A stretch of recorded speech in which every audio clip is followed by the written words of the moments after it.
বাংলাদেশের সাবেক প্রধানমন্ত্রী শেখ হাসিনাকে ব্রিটেনে আশ্রয় দেওয়ার ব্যাপারে কোনো সবুজ সংকেত তো দিচ্ছেই না এখন পর্যন্ত ব্রিটেন। তার উপরে ইউনাইটেড নেশনস মানে জাতিসংঘের কাছে বাংলাদেশে গত কয়েক সপ্তাহ ধরে যেই হত্যাকাণ্ডগুলো ঘটেছে, যেই বিচার বহির্ভূত হত্যাকাণ্ড হয়েছে, কাজগুলো হয়েছে, যে অন্যায়গুলো হয়েছে, সেগুলোর সঠিক বিচার এবং তদন্ত দাবি করছে ব্রিটিশ সরকার।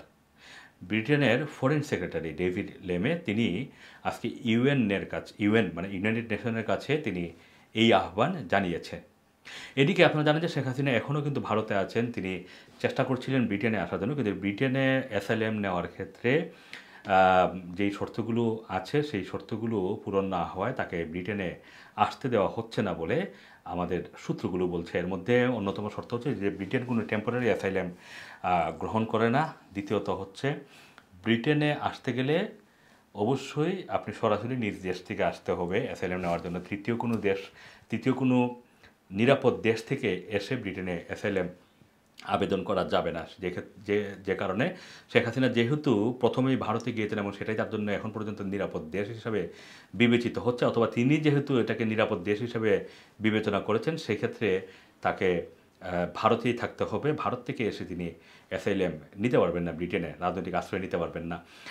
এদিকে এখন আমরা যেটা জানতে পেরেছি বা শুনতে পেরেছি যে ফিনল্যান্ড অথবা রাশিয়া এরকম কোনো একটা দেশে চেষ্টা করা হচ্ছে শেখ হাসিনাকে পাঠানোর জন্য।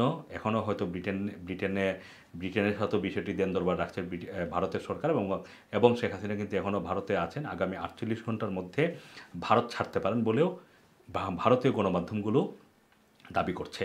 এখানে আবার আরেকটি গুরুত্বপূর্ণ বিষয় হচ্ছে, যদি শেখ হাসিনা ব্রিটেনে আসেন তাহলে শেখ হাসিনা বাংলাদেশে যেই ওনার আমলে যেই হত্যাকাণ্ডগুলো হয়েছে, ওনার আমলে বা এই গত কয়েকদিনে যে বিচার বহির্ভূত হত্যাকাণ্ডগুলো হয়েছে, প্রতিটি ঘটনার জন্য বিচার দাবি করেছেন বাংলাদেশি বংশোদ্ভূত এমপি, স্বতন্ত্র এমপি আফসানা বেগম, যিনি কিছুদিন আগে লেবার থেকে তার সদস্যপদ স্থগিত করা হয়েছে, যে কারণে তিনি বর্তমানে পার্লামেন্টে স্বতন্ত্র এমপি হিসাবে কাজ করে যাচ্ছেন। এবং তিনি এই বাংলাদেশের চলমান সংকটের সময় সবচেয়ে বেশি কথা বলেছেন এবং তিনি পার্লামেন্টে আর্লি মোশন এনেছেন, তিনি গণমাধ্যমগুলোর সাথে কথা বলেছেন, তিনি পার্লামেন্টে কথা বলেছেন, বক্তব্য রেখেছেন।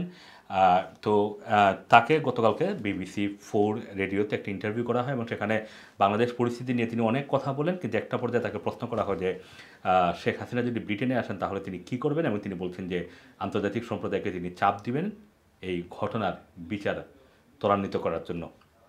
সুতরাং শেখ হাসিনা এদিকে আবার আমেরিকাও শেখ হাসিনার ভিসা বাতিল করেছে বলে বিভিন্ন গণমাধ্যমগুলো নিশ্চিত করেছে। যদিও ইউএস ডিপার্টমেন্ট থেকে সরাসরি এখন পর্যন্ত কিছু বলা হয় না, কিন্তু একটি নিশ্চিত সোর্স থেকে এই সংবাদটি বিভিন্ন গণমাধ্যমগুলো এই সংবাদটি করেছে। সুতরাং আমেরিকাতে যাওয়ার কোনো সম্ভাবনা নেই, ব্রিটেনে আসার পথটাও একটা রুদ্ধ। সেই ক্ষেত্রে ফিনল্যান্ড অথবা রাশিয়া, যে দুটি দেশের নাম বলা হচ্ছে, রাশিয়ার সাথে যেহেতু শেখ হাসিনা বন্ধুত্বপূর্ণ সম্পর্ক রয়েছে, সেখানে পুতিন সাড়া দিবেন কিনা এটা একটি বিষয়।